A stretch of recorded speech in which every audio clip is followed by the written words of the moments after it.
What are some of the questions you need answered before you would recommend someone start a nonprofit? Why do you want to start a nonprofit?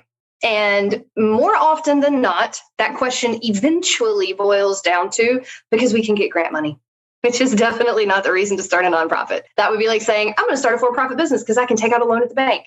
If you don't have a sustainability plan and know where your revenue streams are coming from and know how you're going to sustain your business, that would also be a bad idea. So that's really the first conversation piece is why do you want to start a nonprofit? And then if there happens to be a super valid idea that isn't based around grants, then we go into, have you done a needs assessment in your community to find out where the gaps are? And are you filling that gap with a service that's not duplicating the services of another nonprofit? Because people don't want to support a duplication of services unless it's providing that service in a different way, with a different program, to a different demographic, in a different region geographically. So making sure that you have vetted what's already being offered, how are you going to do it differently, and why does that need to be done? The need might exist, but then figuring out why are you the person that should be filling the gap is also the next important question, because you might have a great idea, but you might not have the resources to do that as well as another group or another entity. And so then we talk about partnerships and collaborations.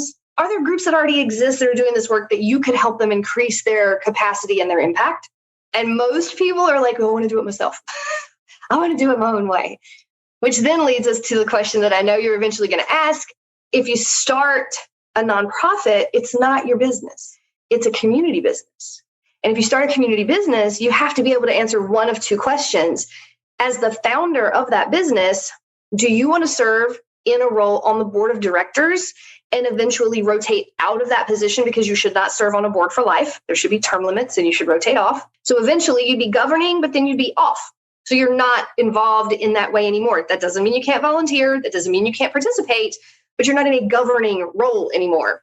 Or do you want to be a staff person, potentially an executive director or something, and know that the board is your boss and they can fire you? Which, of course, no founder thinks is ever going to happen, but it happens all the time. I've worked with numerous clients that has happened to. And so then you're also not involved. So if you're a staff person and the board of directors decides to take the organization in a different direction than what you had initially envisioned, you have to be okay with that because you're a staff person and not a board person. And if you're a board person and then you rotate off, then you don't really have a say in that. So which one of those two positions do you want to be in starting your nonprofit? And a lot of people don't realize that that is sort of the question. They're like, oh, I'm starting a business. It's not a business. It's not going to be yours for life.